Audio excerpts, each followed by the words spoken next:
네, 오늘은 6월의 첫 번째 주일입니다. 자비와 긍휼로 사는 삶, 자비로운 사람의 삶, 자비와 긍휼에 대해서 함께 말씀을 나눕니다. 마태복음 9장 1절로 14절 성경입니다. 우리는 하나님의 자비와 긍휼로 살고 있습니다. 그 긍휼과 자비로 구원을 받았고, 우리는 지금도 하나님의 자비하심, 참으심, 불쌍히 여기심 속에 우리는 살고 있습니다. 그래서 우리 마음속에도 이것을 알고 하나님을 닮은 자비와 긍휼, 또 사랑에 있는 삶을 사는 것이 바른 신앙이고 삶의 자세입니다.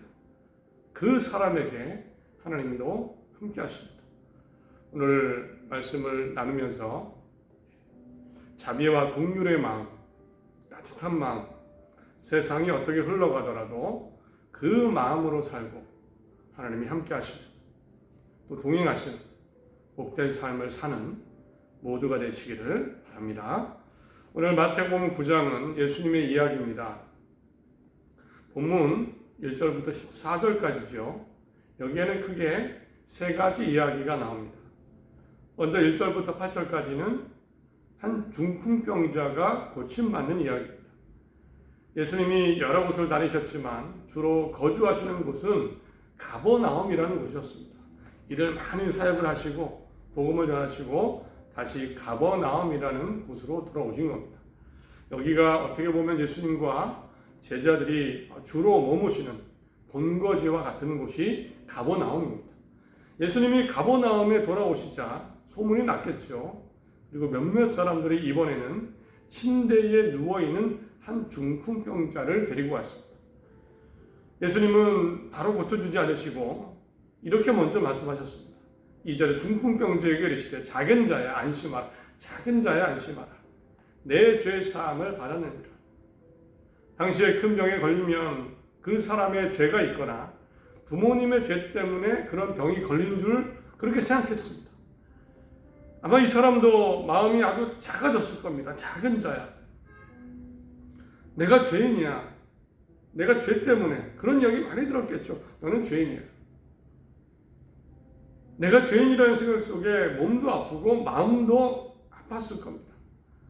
그래서 예수님은 먼저 내 죄사함을 받았느니라 라고 마음의 병을 치료해 주신 겁니다. 좋은 일이죠. 마음의 상처와 무거움을, 죄의 무게를 덜어주신 겁니다. 그런데 이 말씀을 듣고 거기 옆에 있던 서기관들, 율법학자들이 이렇게 수근수근 됐습니다. 3절 보면 이 사람이 신성을 모독하도다. 이 사람이 하나님을 모독한다. 하나님의 신성을 모독한다. 어떻게 죄를 사할 수 있냐? 얼핏 들으면 그럴싸한 좋은 말 같지만, 괜찮은 말 같지만 사실은 부정적인 의도가 있었습니다. 예수님을 반대하는, 트집을 잡거나 예수님을 깎아내리려는 의도로 이 사람의 신성 모독을 마치 하나의 꼬투리를 잡은 겁니다.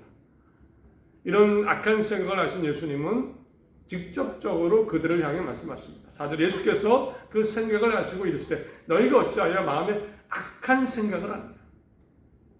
악한 생각을 합니다. 이렇게 말씀하시고는 예수님께서 병도 고쳐주시고 죄사하는 병도 고치시고 죄사하는 능력도 있음을 보여주시려고 그 사람의 중풍병까지 낫게 하셨습니다. 이 사람은 자기 침상을 들고 걸어서 집으로 돌아갑니다. 참 좋은 이야기죠.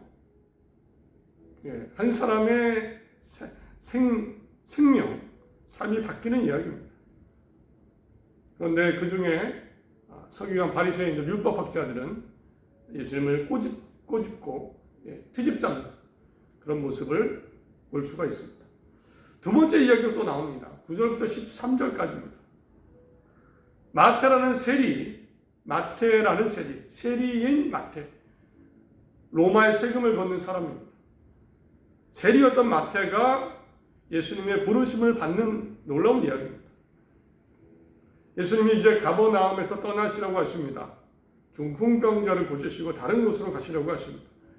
이때 마태라는 사람이 세관에 앉아 있는 겁니다. 세리 마태가 세관에 앉아 있었습니다. 그런데 예수님은 대뜸 이 세리 마태에게 나를 따라오라고 하신 겁니다. 세관은 세리 마태는 또 예수님을 따라갑니다. 심지어는 자기 집에 초대해서 다른 세리들과 예수님의 제자들 많은 사람을 식사 대접을 합니다. 예수님이 이렇게 마태를 부르시는 거 분명히 마태 속에서 마태에게서 뭔가를 보셨을 겁니다. 선한 것이나 회복에 대한 것이나 믿음에 관한 것이나 선한 것을 보셨기 때문일 겁니다. 그런데 이렇게 이번에는 이 식사하는 자리에서 경건주의자라고 하는 바리새인들이 또 트집을 잡습니다. 이번에 예수님의 제자들에게 사람들이 다 들을 정도로 이렇게 지적을 합니다. 11절 바리새인들이 보고 그의 제자들에게 이르되 어찌하여 너희 선생은 세리와 죄인들과 함께 잡수시느냐. 세리라는 직업 세금을 걷는데 로마를 위해서 같은 민족 유대인에게 세금을 걷는 사람이 세리였습니다. 그래서 사람들은 로마의 앞잡이 부정직한 사람 종교적으로는 죄인으로 여겼습니다. 아주 혐오했습니다. 싫어하는 정도가 아니고 상상을 못할 정도로 정말 싫어하고 혐오했습니다. 그러니 식사를 한다는 것, 이들이 보기에는 말도 안 되는 겁니다. 그래서 바리새인들은요 다 들릴 정도로 사실은 예수님이 들을 정도로 제자들에게 물은 겁니다. 수근수근 거린 것이 아니고 다 들을 정도로 어찌하여 너희 선생은 세리와 죄인들과 함께 잡수시냐. 예수님도 들으실 정도로. 그래서 먼저 예수님은 이렇게 먼저 말씀하셨습니다. 12절 예수께서 들으시고 이르시되 건강한 자에게는 의사가 쓸데없고 병든 자에게라야 쓸데가 있느니라. 사실은 죄인들이기 때문에 병든 사람이기 때문에 고침받아야 되는 겁니다. 식사를 하신 이유를 이들과 함께 만나는 이유를 먼저 설명해 주셨습니다. 그런데요 여기에서 그치지 않으시고 그 다음 예수님은 이들의 이런 행동 세리라는 마태와 죄인들이 예수님 앞에서 어쩌면 삶을 변화시키기 위해서 함께 따라다니고 식사를 하는데 이 자리에서 다 들을 정도로 어찌하여 너희 선생은 세리와 죄인들과 함께 잡수시냐 이런 말을 했던 사람들에게 이렇게 말씀하셨습니다. 너희는 가서 내가 긍휼을 원하고 제사를 원하지 아니하노라 하신 뜻이 무엇인지 배우라. 좀 배워라. 내가 긍휼을 원하고 제사를 원하지 아니하노라. 이 말씀을 배워라. 구약성경 호세아 6장 6절의 말씀입니다. 6장 6절을 보면 호세아서 나는 인애를 원하고 제사를 원하지 아니하며 번제보다 하나님을 아는 것을 원한다. 이 당시 사람들, 호세아 시대 사람들은 우상 숭배하고 동시에 다른 사람을 괴롭혔습니다. 살인하고 온갖 죄를 지으면서 겉으로는 하나님께 돌아가죠. 이때 하나님 하신 말씀은 그래 너희들이 나에게 돌아온다고 나에게 예배도 드리고 번제도 드리지만 정말 중요한 것은 내가 원하는 것은 인애다. 자비와 사랑이다. 다른 사람을 아끼는 것이다. 이 말씀을 호세아서에서 하셨습니다. 예수님이 이 말씀 인용하신 겁니다. 여러분들이 지금 하나님 잘 믿는다고 하는데 그런데 반면 여러분에게는 긍휼과 자비가 없습니까? 어떻게 다 들릴 정도로 이 마태와 사람들이 상처받을 정도로 그런 이야기를 이 자리에서 할 수 있습니까? 그래서 가서 내가 긍휼을 원하고 제사를 원하지 않으라 하는 뜻을 배워라.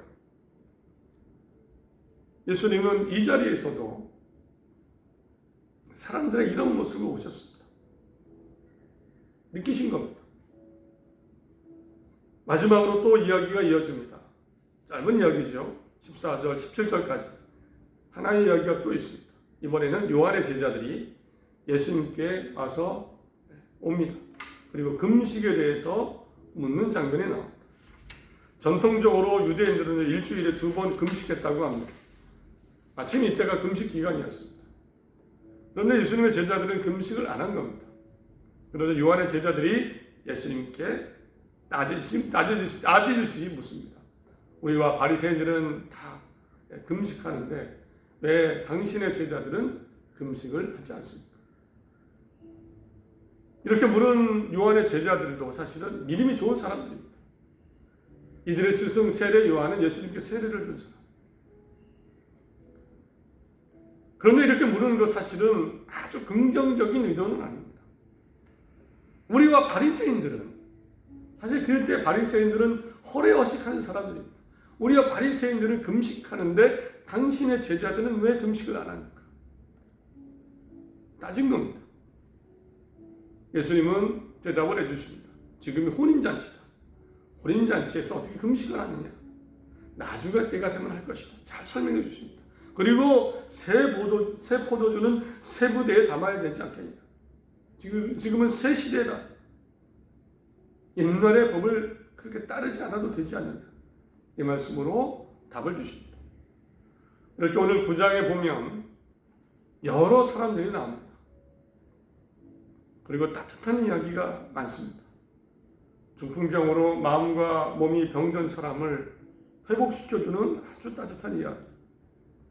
죄인으로 살던 세금 걷던 마태가 삶을 변화시키는 그런 이야기.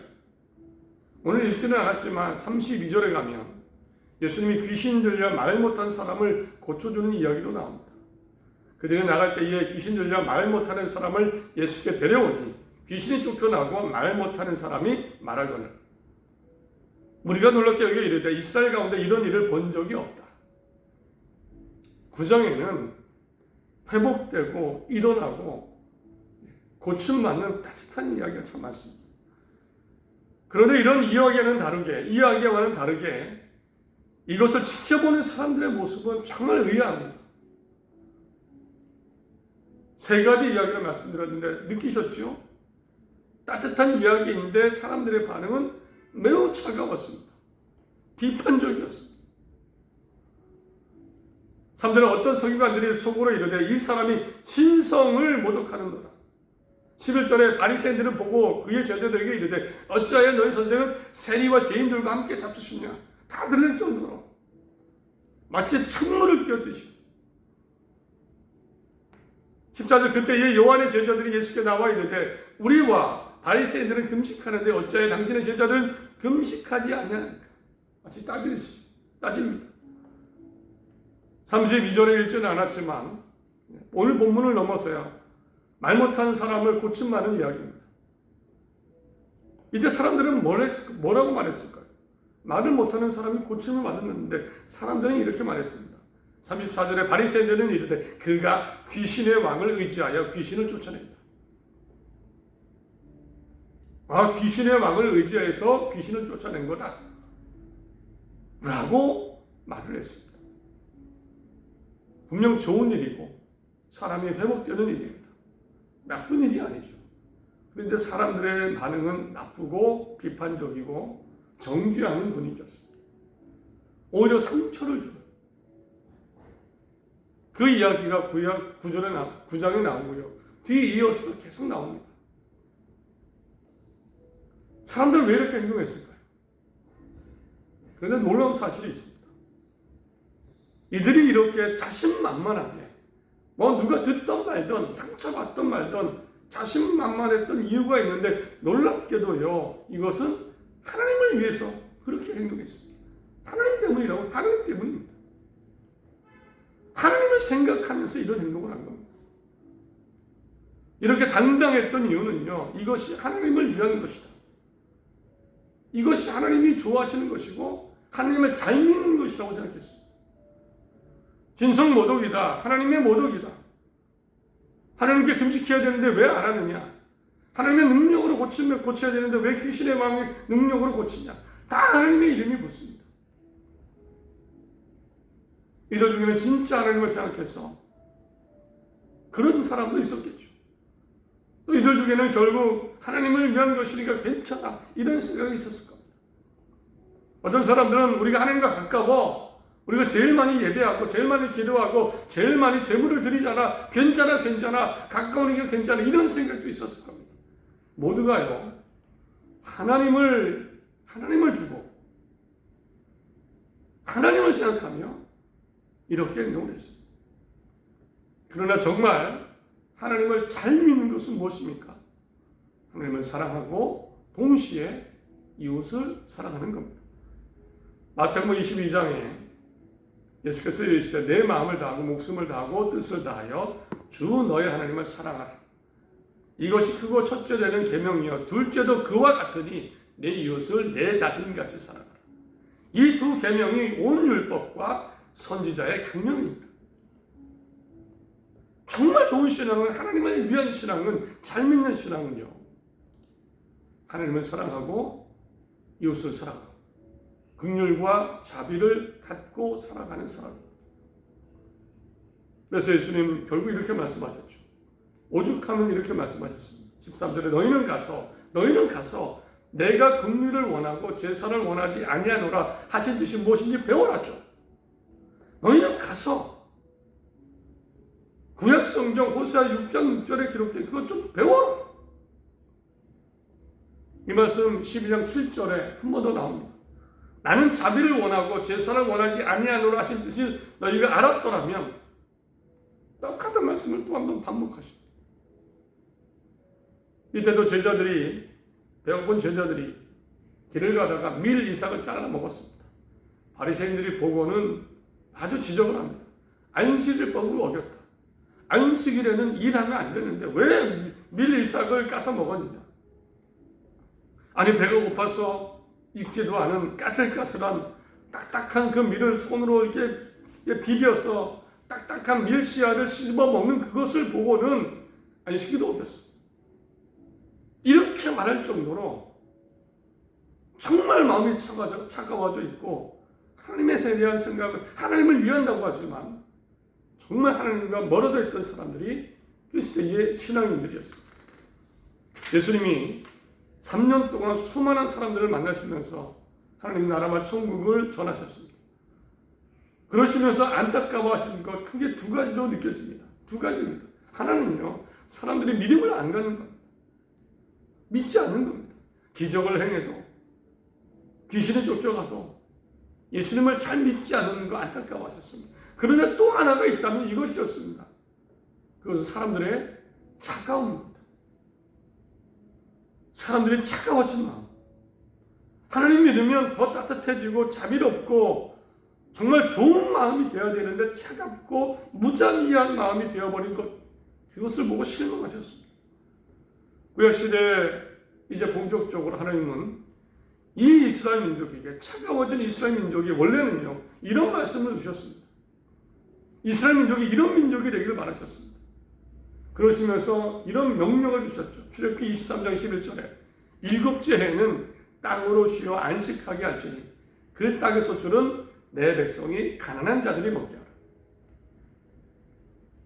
일곱째 해에 뭐가 나면 그냥 둬라. 가난한 자들이 먹도록. 출애굽기 23장에 내가 만일 너를 미워하는 자의 나귀의 짐을 싣고 엎드러짐을 보거든 그것을 버려두지 말고 그것을 도와 그 짐을 부르짖으라. 나를 미워하는 사람이 가는데 보니까 나귀가 쓰러지고 짐이 망가졌습니다. 고소하다고 박수치지 말고 가서 도와줘라. 신명기 24장에 그 품삯을 당일에 주고 해진 후까지 미루지 말라. 하루 품삯을 다음날까지 두지 말라. 그 돈이 정말 필요한 사람이 있지 않을까. 하루 먹고 사는 사람들 다음날에 품삯을 주면 안 된다. 그날의 품삯은 그날에 줘라. 레위기 19장에 원수 갚지 말며 동포를 원망하지 말며 내 이웃 사랑하기를 내 자신과 같이 살아. 원수 갚지 말라. 신명기 24장에 내가 밭에서 곡식을 벨 때에 그 한 단을 밭에 잊어버렸거든 다시 가서 가져오지 말고 객가 고아와 과부를 위하여 납니다. 밭에서 일을 하는데 어쩌다가 단 하나를 잃어버렸습니다. 가지러 가지 말자. 그때 이런 생각을 해라. 그거 하나님이 고아와 나그네를 위해서, 과부를 위해서 남겨두신 거고 이렇게 생각하는 겁니다. 신명기 24장 17절에도 너는 객이나 고아의 송사를 억울하게 하지 말며 과부의 옷을 전당 납지 말라. 약자의 옷은 전당도 덮지 마라. 그게 옷 한 벌밖에 있을 수 있잖아요. 신명기 24장 6절에도 사람이 맷돌의 전부나 그 윗장만을 전당 잡지 말지. 이는 그 생명을 전당 잡음이라. 정말 돈이 없어 돈을 빌려줄 때 맷돌은 전당품으로 그걸 전당 잡지 마. 왜냐하면 맷돌은 음식을 만들 때 꼭 필요한 겁니다. 이거 없으면 떡을 못 만듭니다. 생명에 관한 겁니다. 하나님이 기대하신 것은 이런 따뜻한 이스라엘 민족. 그런데 신약 시대에 넘어오니까 병자가 나아도 아무 반응이 없고 죄인이 하나님께 돌아와도 오히려 상처 주기 바쁘고 배고파서 뭘 먹는데 하나님의 이름으로 또 정죄하고 이것이 그 당시의 모습이었고 예수님은 가장 크게 실망하시고 비판하신 것 중에 하나입니다. 시대가 흐르면서 우리 교회의 모습이 어떤가 우리는 늘 돌아봐야 됩니다. 점점 따뜻해지고 있는지 아니면 하나님의 이름으로 잘 믿는다고 하면서 차가워지고 있는 것은 아닌지 신앙의 연수가 늘어나면서 내 신앙이 점점 따뜻해지는지 하나님을 향해서도 그렇고 사람을 향해서도 선하고 자비의 마음인지 정의도 중요하고 질서도 중요합니다. 그러나 이것은 하나님이 세워가신 것입니다. 정말 우리에게 원하시는 것은 예수 믿고 구원받은 사람으로 따뜻한 사람으로 살아가는 것입니다. 이것이 하나님이 우리에게 기대하시는 모습입니다. 정말 건강하고 바른 신앙은요, 그 특징은 사랑의 모습, 자비와 긍휼, 불쌍히 여기는 모습이 분명히 있습니다. 바른 신앙의 모습에는 분명히 있습니다. 정말 구원받고 믿음으로 잘 사는 사람의 특징은요, 선함과 인자함과 평화가 있습니다. 기억하시기 바랍니다. 사실 세리 마태를 부르시는 이야기는 마가복음에도 나오고 누가복음에도 나옵니다. 마가와 누가도 예수님의 이 이야기를 기록했습니다. 그런데 이 이야기에서 오늘 13장 본문이죠. 13절 본문입니다. 너희는 가서 내가 긍휼을 원하고 제사를 원하지 아니하노라 하신 뜻이 무엇인지 배우라. 이 말씀은요, 마태복음에만 나옵니다. 마태가 기록했죠. 마태는 그때 그 이야기를 들었습니다. 그 식사장에서. 그 자비와 공률이 얼마나 큰지를 느껴서 그것을 잊을 수가 없죠. 그래서 마태 스스로 기록한 겁니다. 마가와 누가는 빼먹을 수 있지만 마태는 빼먹을 수 없습니다. 세리라는 그 정말 죄인의 삶에서 나를 건져주신 은혜, 그 자비와 긍휼을 잊지 못해서 이 말씀 빼놓지 못했습니다.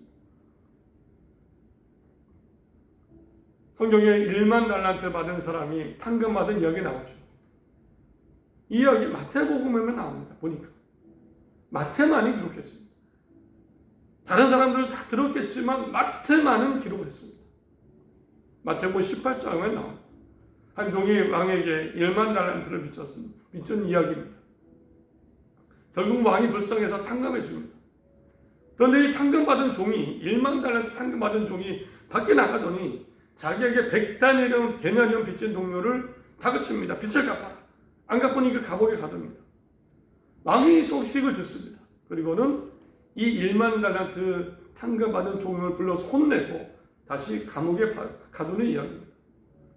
마태는요, 생각했을 겁니다.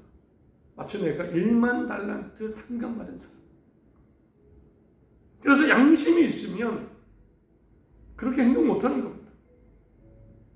다른 사람에게 자비할 수밖에 없고 긍휼할 수밖에 없습니다. 저는 그런 생각을 했습니다. 제자들 중에 가장 따뜻한 사람이 마태가 아니었을까? 그래서 마태는요, 성경에 자주 등장하지 않죠. 사실은 예수님께 따지지 않는 사람. 그저 아멘 아멘 하면서 따라간 사람이 마태가 아닐까. 그래서 잘 등장하지 않습니다. 정말 구원받은 사람은요, 그 특징에는 사랑과 자비의 모습이 있습니다. 건강한 사람의 모습. 말씀을 맺습니다. 하나님은 정의와 공의와 질서를 세워가실 것입니다. 우리에게 기대하시는 것은 자비와 긍휼, 사랑의 모습입니다. 하나님이 기뻐하시고 그 사랑과 함께 하실 것입니다. 누가 이 시대에 자비와 사랑과 평화를 보여줄 수 있습니까?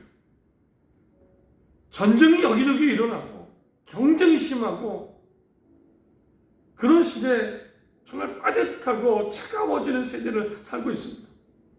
누가 보여주겠습니까? 우리는 할 수 있습니다. 우리 또한 마태처럼 정말 1만 달란트 빚진 자처럼 값없이 구원받은 사람입니다. 구원의 은혜 가운데 사랑과 자비로 사는 우리 모두가 되어야 될 줄 믿습니다. 분명히 하나님이 함께 하실 겁니다. 기뻐하십니다. 반드시 함께 하십니다. 한 주간 세상의 모습, 나의 여러 가지 일들이 있지만 하나님의 구원의 은혜를 기억하며 평화와 자비와 긍휼, 사랑으로 사시기 바랍니다.